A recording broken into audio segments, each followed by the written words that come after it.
Madame, mademoiselle, monsieur, bienvenue à Métro News et bonne semaine à toutes et à tous. Voici les principaux titres qui seront développés aujourd'hui. Arrivé ce lundi dans les eaux haïtiennes du navire hôpital américain USNS Comfort. Deux bateaux de guerre accompagnent le navire hôpital. Les autorités haïtiennes tentent de reprendre le contrôle de la situation dans la région métropolitaine de Port-au-Prince. Des équipes d'intervention sont au travail afin d'enlever les barricades érigées par les protestataires. La Société Générale d'Énergie Sogénère est de nouveau dans le collimateur de l'État haïtien. L'entreprise de la famille Vorbe dispose de 48 heures pour restituer à l'État haïtien la somme de 123 millions de dollars américains.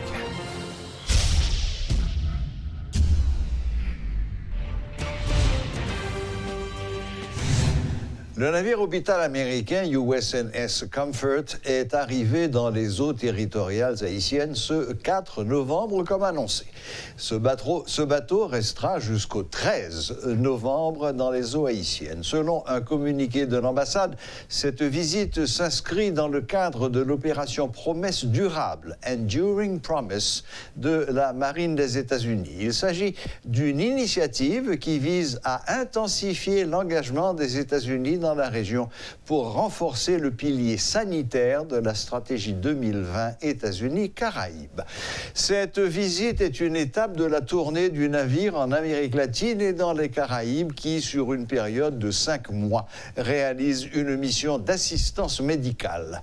Cette mission constitue une expression du support du gouvernement des États-Unis qui vise à renforcer la coopération régionale dans les domaines de l'assistance humanitaire, de la préparation aux catastrophes et des secours aux sinistrés.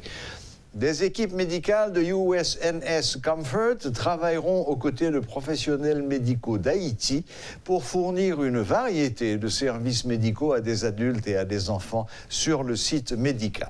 En outre, des soins chirurgicaux de base seront prodigués à bord du navire. Par ailleurs, plusieurs professionnels médicaux originaires d'autres nations partenaires ont embarqué sur le Comfort et s'associent à cet effort.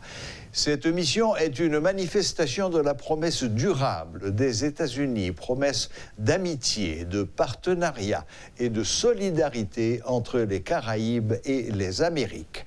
Voici les champs dans lesquels des services médicaux gratuits seront dispensés. Médecine familiale, médecine préventive, examen et traitement dentaire, optométrie, examen des yeux, pédiatrie, dermatologie, santé féminine et thérapie physique. Ce sera la 7e mission d'un navire-hôpital dans la région depuis 2007 et la 5e en Haïti depuis le début de la décennie en cours.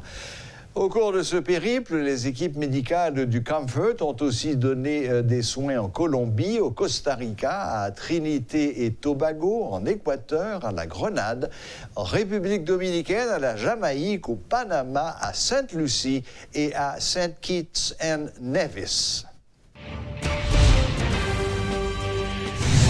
Dans une note de presse datant du 22 octobre, le secrétariat général de la présidence annonce un nouveau changement de l'heure nationale à partir du dimanche 3 novembre, hier donc. Le secrétariat général de la présidence rappelle aux agents des secteurs publics et privés les dispositions de l'article 2 de l'arrêté présidentiel du 7 mars 2012 sur l'heure nationale, lit-on dans cette note.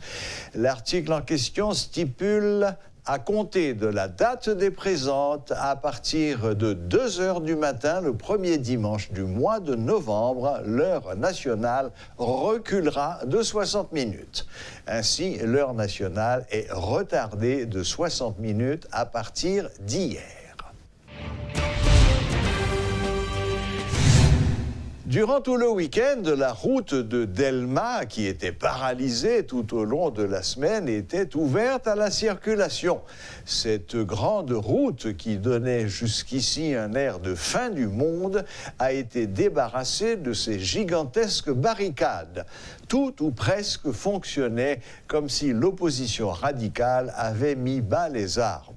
Hélas! Il était 2h30 environ quand Maître André Michel a annoncé hier dimanche la tenue à 3h d'une conférence de presse. Au cours de cette conférence, les radicaux ont fait part d'un autre calendrier de mobilisation antigouvernementale qui s'étend sur une nouvelle semaine. En effet, ce lundi 4 novembre marque la 8e semaine depuis que les rues de Port-au-Prince et ses environs grondent. 8e semaine depuis que des villes de province, qui ne sont pas en reste, subissent la colère des protestataires anti-Jovenel.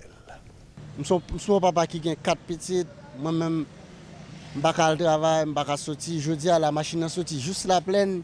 Passer promener dans le crissoir là, moi je vais tout prévoir à dire là pour nous essayer de traverser pour aller la plaine parce que moi mélanger syndicat m'a dégagé pendant m'a déplacer là, me quitter 4 petits moun nou kay, pas manger, pas gagner et petits moun yo même gen diarrhée même quand depuis petits moun n'a pas manger, il gen diarrhée même.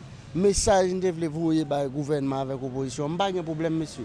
Nous mettre barré, mais quittons 2 jours quand même.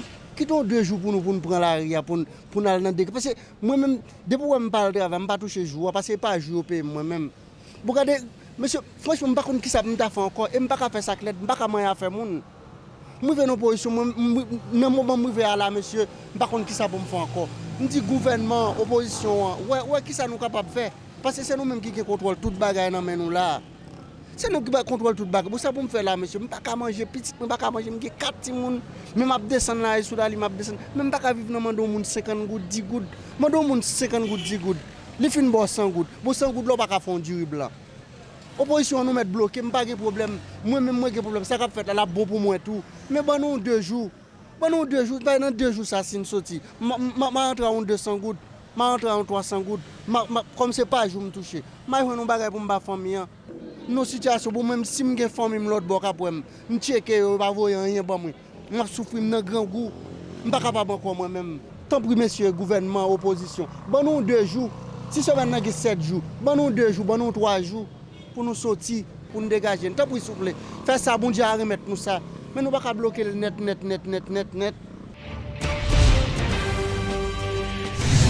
Les autorités du ministère des Travaux publics entreprennent des actions en vue de déblayer certaines rues de la zone métropolitaine.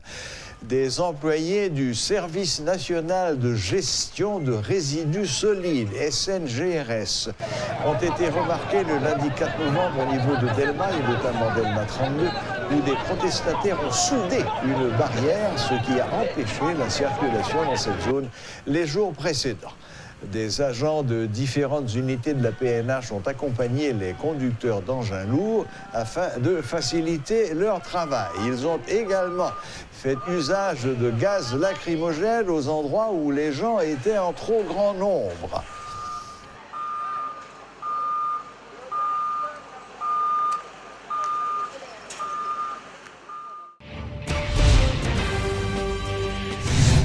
Le professeur Auguste de Meza croit qu'il s'avère nécessaire aujourd'hui, plus que jamais, que l'opposition accepte la main tendue de Jovenel Moïse.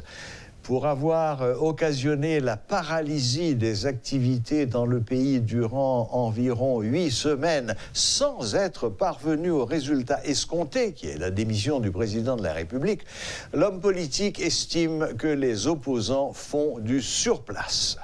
Auguste de Meza croit, dans le contexte actuel, que le dialogue sera beaucoup plus favorable à l'opposition qu'à Jovenel Moïse. Nous sommes tous maintenant sur le même bateau. Et ce bateau prend de l'eau. Nous sommes des otages. Or, un otage, c'est comme un esclave. Il est taillable et convoyable. Nous avons un gouvernement qui ne dirige plus rien. Le premier mandat d'un gouvernement, c'est d'avoir le contrôle de son territoire. Donc le gouvernement, ne contrôlant pas le territoire, le gouvernement a perdu aussi le contrôle et la sympathie de la population. Même les gens qui ne disent rien sont conscients. Moi, j'avais toujours dit à mes amis de l'opposition, prenons le président Moïse Oumo, rencontrons-le. Avec la certitude, si nous faisons une analyse de l'individu en tant qu'individu, le dialogue n'allait déboucher sur rien de sérieux. Le dialogue allait être pour lui un suicide d'année, donc temporaire. On placebo. Nous dialoguons et m'a continué à faire ça, m'a faire. Assurément, au niveau de l'opposition, on aurait eu beaucoup plus de légitimité. On a accepté de rencontrer l'autre. Même en temps de guerre, même dans les moments les plus difficiles, les belligérants se rencontrent quelque part. Moi-même, je suis prêt à m'asseoir avec tout le monde. M'attendais soit dit non, mais m'a gagné tout. Sam Ben Dioula, c'est le Mabdjou. L'opposition a raté cette occasion d'acculer le président dans son refus de dialogue. Il y a toujours le doute. Est-ce qu'il allait être sincère dans le dialogue ou non? Nous déduisons qu'il n'est pas sincère, mais on allait avoir la preuve par neuf. On a fait des calculs et multiplication des nous faut preuve par neuf pour nous vérifier.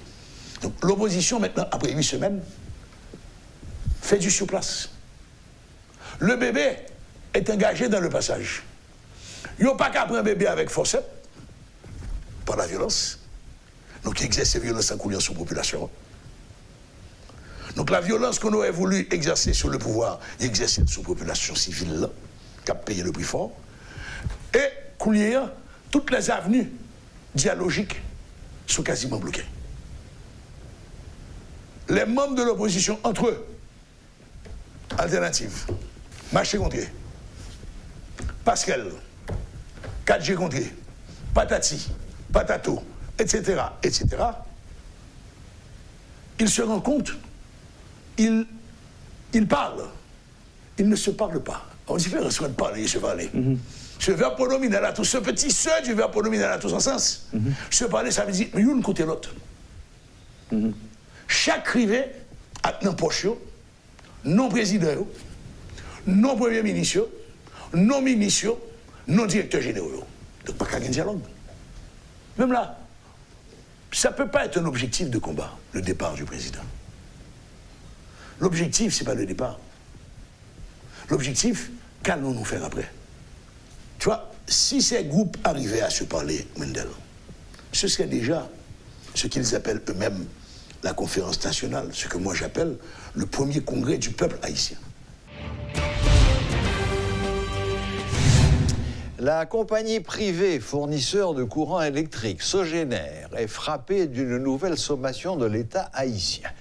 En effet, l'entreprise de la famille Vorbe est sommée de restituer à l'État haïtien la somme de 123 millions de dollars. Ce montant représente plusieurs cas de surfacturation et de paiements indûment effectués par l'EDH à la Sogéner pour la période allant de 2007 à 2015 au cours de l'exécution du contrat liant les parties.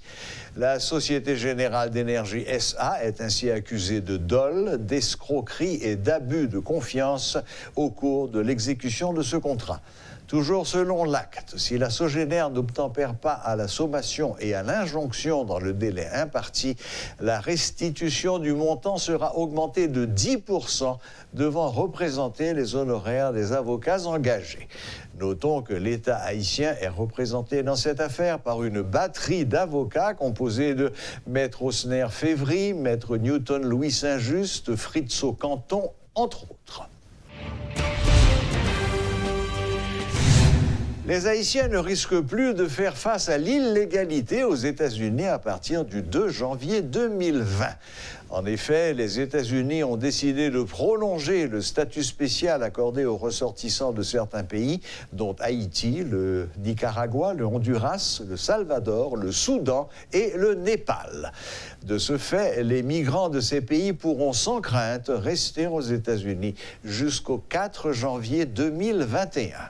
60 000 Haïtiens détenteurs du TPS peuvent pousser un ouf de soulagement après cette extension d'une année. Rappelons que les Haïtiens ont bénéficié du TPS suite au tremblement de terre du 12 janvier 2010 sous l'administration Obama. Les détenteurs restent et demeurent sous la menace de déportation. Le TPS leur procure un droit de séjour provisoire. En 1990, dans le cadre de la loi sur l'immigration de 90, le Congrès a établi une procédure par laquelle le procureur général peut fournir un TPS aux immigrants aux États-Unis qui sont temporairement incapables de retourner en toute sécurité dans leur pays en raison de conflits armés en cours, d'une catastrophe écologique ou d'autres conditions extraordinaires et temporaire. Voilà, la boucle est bouclée. Merci de nous rester fidèles et à la prochaine, même heure, même chaîne.